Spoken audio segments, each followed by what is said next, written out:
Welcome to the Live at the Counts Q&A with the Julie O'Hara Quartet.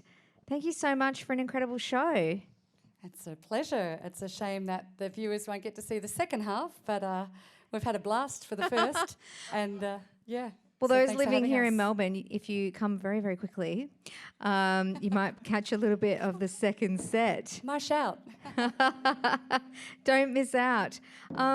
Julie, thank you so much for sharing with us a little bit about vocalese and sort of telling us a little bit about it. But can we go a little bit deeper? So, for people who aren't that familiar with it, in jazz, people like to improvise and play a solo, and you hear an instrumental solo and you put lyrics to it. It has to be a solo that really appeals to me on some level, because in order to transcribe it, which is something that a lot of musicians do in order to learn how to play their instrument and to become a better improviser. But for me, I hear a solo, whether it's a guitar solo like Django Reinhardt, I hear him soloing, and I'll hear a story emerge or a horn player. The tricky part is trying to find lyrics that have the same tonal centre of the notes that you're hearing, because I like to play in unison with other horns. So if I'm learning a horn solo, if it goes boy ba da dee, I'll have to think of something like, where are the keys? Not that I would write that, but you know, we've got to start somewhere so that I can play in unison and be really nice. Oh, there we go. Thanks, Steve. Thanks, Steve. The keys are there.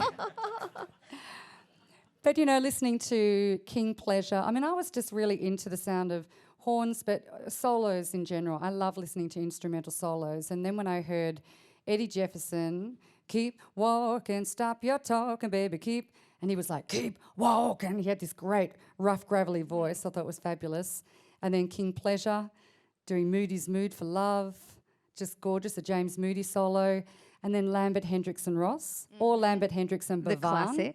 The classic Oh, ensemble. my goodness. So that just blew my mind, and I was off and running. And Mark Murphy, incredible. Of course, Kurt Elling probably listened to Mark Murphy when he was younger, and that inspired him. Yeah, there are just so many great artists doing that at the time. It was a hip and cool thing to do. And then it just kind of got a little bit lost in the way, and there's not many of us that are completely and utterly obsessed by it, but I think I started writing to solos 30 plus years ago, and I'm still doing it. It's one of my favourite things to do. It's incredible. And so how do you strike a balance of paying respect and homage to the composer of the song while giving it a Julie O'Hara spin? I think trying to firstly think about the mood of the piece, to respect what the writer's intention might have been, to not completely turn it around and make it so different. So I do like to include references to the title in the lyrics that I choose. And then for me, sometimes like in the Oliver Nelson tune, Take It Away, I added that interlude after the first two sections that just took it into a different kind of mood. That was something that I could hear going with the song. So sometimes I might add an interlude, and I'll do things with the arrangement or the instrumentation that's different. I might change the tempo and feel, but I still want to keep that connection with what their intention might have been. If it's a song that doesn't have lyrics, though, how do you know what the intentions were? It's the way you feel, and the way I feel is it's subjective. I might feel that something's really bluesy and makes me feel a bit sad but hopeful. Someone else might listen to it and feel regretful and nostalgic. You can't say that that's going to make you feel that way, but that's what I run with. Yeah. I was really fortunate. I moved into a house of a musician. I had to mind someone's house, and it was falling apart. I was in my early 20s, and there was rain falling from the ceiling, and we put all the pots and pans, and the rain would fall. We'd hear bi ba bi bo bi di ba do da bo ba. It was great. So there's music everywhere, and the windscreen wipers. So then you're going to write a samba on the way home from a gig. But I moved into this place, and I was owned by a guy called Steve Teakle, a piano player, and Barry Morgan, for some of you who have seen his famous organ room. And he had the most incredible record collection, and that's where I had Blue Note records, Capitol records, just all of this incredible library. And that was the years that I just went right into it. And I listened to hundreds and hundreds and hundreds of songs. And that started, you know, that really started the vocalese trip for me. Yeah, was that the first time you heard the vocals as the improvising instrument? It wasn't the vocals I was listening to. I'd heard that before, but then I heard the stuff that was going to keep me inspired for the next 10, 15, 20 years, from Jimmy Heath to Hank Mobley, Dexter Gordon, Sonny Rollins, and it just went, Junior Cook, it went on and on. Lee Morgan, Blue Mitchell, I mean, those kind of players just blew my mind. And I just wanted to get in on the action. So I've been a freelance musician for a long time. If I'm playing in a jazz Monash gypsy swing band and they're doing Django Reinhardt songs, rather than bring material along that's completely contrasting to what they're enjoying, I'll put lyrics to existing Django tunes so that I fit in with the band so that we all are on the same page. That's my way in. I couldn't play the guitar and I couldn't play a saxophone, and my piano chops, they're coming along, but I'm not going to get that chair. So the next best thing I can do is to approach music instrumentally, but still, you know, with that lyricism as well, and bring a little modern lyricism into something that might have been written in the 1940s or 50s, but bring lyricism that we can relate to, you know, in this modern time. Yeah, well, I really love it, Julie, and I love your sense of play, and I love the lyricism, and it's just a joy to listen to. It's jazz poetry, and Thanks so much. I'm really here for it. Over the last couple of years, we haven't really been able to travel. So I'm all about the armchair travel at the moment. And I know that you've worked a lot in Germany and in Thailand and places like that. Yeah. But how did the jazz scat go down in Germany? Because, you know, jazz is a language, but then you've got a whole other language barrier. How did it go down over there? Well, Germany, I probably wasn't doing, I was doing some scat over there. They would say, gimme fumph. I used to love that. Instead of gimme five, it's like, gimme fumph. Those kind of things I remember. What I was singing, not so much, but I remember that. But when we toured around Scandinavia, that's where, because I did some time with the New Orleans trad, I was really into modern jazz, but I knew I needed some foundation. And I had to go back because I wanted to hear, how can 3 or 4 instruments play at the same time and not step on each other's toes? And I wanted to get closer into the music so that I could be more fluent as an improviser. And it was going back to New Orleans trad jazz. So I toured with the Hoodangers for a while, and that was amazing listening to those guys. And then Chris Tanner, we had a band together. We toured around with a band called Mop, Melbourne Original Performers, but everyone just thought we were named after a cleaning device. And the amazing tour schedule in Scandinavia, it goes for about 3 or 4 months. It's all summer. And you go from one place to another place to another place all the way through. And you see people. You keep seeing the same people because they're on a huge summer tour as well. And they go berserk. And that's where I scattered my head off because they're into it. They're into that kind of thing. And that was really cool to see them respond so positively to that with, you know, extra number, extra number. You know it. They all clap together. Yeah. Extra number. Yeah, I love that. There's no way you're getting off that island without an extra number. There's one funny story that we were signing CDs. We had a great gig. It was a big tent. It was hot and sweaty, middle of summer. Everyone was on such a high. And we were signing CDs. And we sold about 100 and something that day. It was amazing. And we had to sign everyone's name. And about 90% of the guys were called Lars. I'm like, wow. Everyone's called Lars on this island. This is just blowing my mind. And then 2 years later, we're at the Copenhagen Jazz Festival, and this guy comes up to me and he says, "Hello, Julie, do you remember me from the island of Tuno?" And I just went, 95% chance, 95% chance. I went, "Lars!" He went, "I can't believe you remember my name." And I hope to get back there one day, but so 12 years ago Lars. I had twins, and so, you know, I've just been loving them to bits, but, you know, we do have plans to get back there one day. It would be beautiful because we have great memories there. Yeah. So good. So, Mark, you have toured internationally quite a bit too, and have worked with artists like Meow Meow and Celine Fleming from Brand New Heavies and Nat Adderley. I'm wondering if you can tell us what you think makes a great collaboration. Wow, that's a great question. I think like-minded people that are sympathetic to trying to make the most beautiful musical moment possible. You know, I think patient and sympathetic playing, I think is the best way forward for the best collaborative kind of situation. You know, everybody listening to each other and giving each other space to say what they want to say, and musically, I would think, I know, Steve, you're a composer, a pianist, an educator, but a big part of your career has been your incredible dedication to mentoring.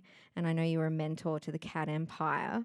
Can you tell us a little bit about what it's like being a mentor, and for anyone here that might want to start mentoring others? Because it's such an important part of what we do, and everybody has wisdom and stories to pass on.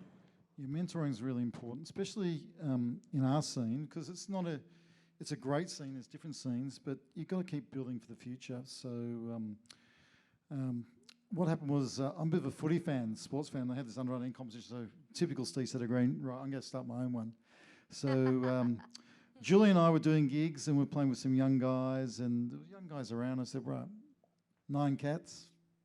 We'll start a band called the Jazz Cat Program, and I started a little club called Dizzy's then, and the Thursday night was up, and so I said, right, you guys can have it. And one of the lads, who was the oldest one, was Felix. I've got this band called the Cat Empire. So they ran in parallel, and we found them the manager, because that was really important, right? And they had to be very good, otherwise they'll get in trouble with me. And then my teaching style is, or my mentor style is, to let people grow organically, right? And at this stage of my life, I was telling the guys, I've got to get with younger kids now. So, and all I think I'll teach now as mentors the love of music, because I love it so much, and you love it so much. But I think people are missing out on that. So let's get the love of music happening again, and make sure that you're positive, loving. Try and teach them how to be free, you know, to be brave and honest. And if you believe in possibilities, anything can happen. So those guys have done really well, and they're finishing up shortly. Julie and I are joining them next week in some big concerts. So we were early today rehearsing with them before we had the gig today. We did. It just was beautiful to hear them play again and hear that music so close again. And yeah, it's going to be very special. It's really important that we all do that. It's part of being musicians. We love what we have on the stage, so it's important. But it's important for them to see the pathway. And sometimes maybe they need to do it outside school. They just got to find a way, you know, and find a different way through. So it's all about performing and trying to create that opportunity. Yeah, I love that. It's an incredible contribution to the music industry. Can we go back on Slido to the question that was just there before? If anybody's running that, I was just about to ask that as the last question. But I'd like to ask something of all of the band. I'll come back to that in 1 second, so we're going to have 2 more questions. I'd like to ask all of you if you have any advice for musicians who are currently studying, or people who are wanting to break into the music industry. It has been an incredibly challenging time in the arts over the last 2 years. So any words of wisdom would be greatly appreciated. Edward? Yeah, that's a really good question. I think for sure patience is certainly the virtue that's going to get you there. I knew someone once who asked me, how do you eat an elephant? And I thought he was tricking me. He was tricking me. But the question was a simple question with a simple answer, which is 1 bite at a time. And so often students become overwhelmed with the size and scope of what they want to learn. It's really important to be patient. And it's also important to never, ever stop having fun. And never stop being surprised. What makes this fun tonight for me is I haven't seen these guys or played with them for quite a while, but the beauty is any one of you 3 is going to play something that's going to make me play something I never played before. That's what it's about, spontaneity. Love that. Mark, any advice? It's something that I've learnt, especially from being overseas, is collaborating with overseas musicians, is that being open to anything happening and getting to know the musical language as well as you possibly can, so you can speak it with other musicians that maybe you can't actually converse with them through language, but you can have fun speaking to them with the language of music. So all the kind of rudimentary, all the hard stuff, all the hard practice is worth it, and for the collaborative side of playing music, which I think is really, really exciting. Julie, any advice? I think that to look at the long term as well.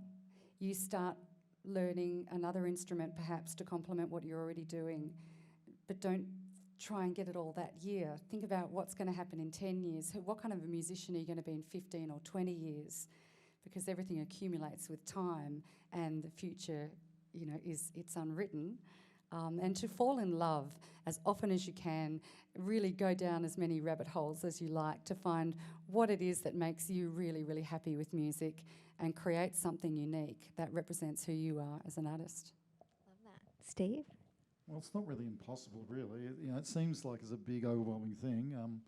You got to build relationships. That's the first thing. Lots of different relationships. You have to be humble.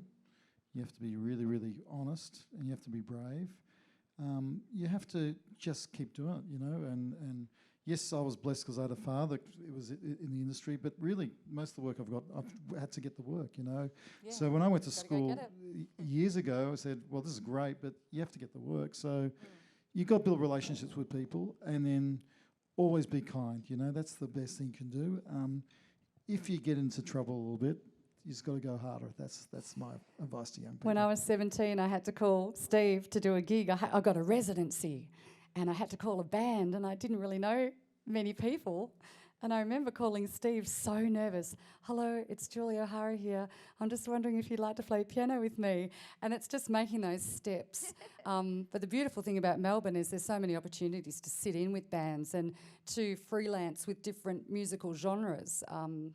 It's an incredible town. And look, after the Spanish flu, we had the 1920s. So That's exactly this right. will pass, and it will just get better and better and better. So have faith.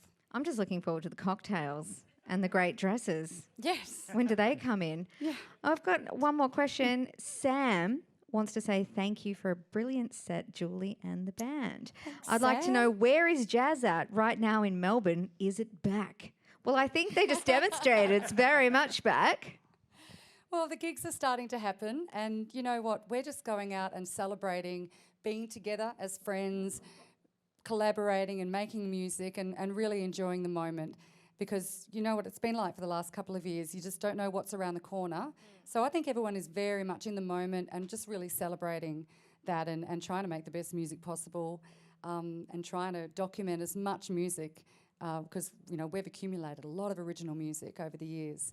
So this year we're just going to try and get in the studio as much as possible and try and gig as much as possible. But yeah, it's coming back for sure. Yeah, I mean, the musicians didn't go anywhere. We've just been inside playing to My ourselves. partner he did 5 gigs last week and 6 the week before, and he's like, what's going on? I've got no time to do any painting anymore. So it's come back. It's great. Please put your hands together one more time for the incredible Julie O'Hara Quartet. Thank you so much. Edward York, Thank Mark you. Elton, Steve Settergreen, Julie O'Hara. And that concludes this week's Live at the Counts Q&A. It's been so fantastic to have your company. Thank you for joining our Live at the Counts concert series. We'd like to say thank you to Monash University Performing Arts Centre's technical crew and staff for their incredible work. For information on future shows and more extraordinary live performances, follow @Monash PAC.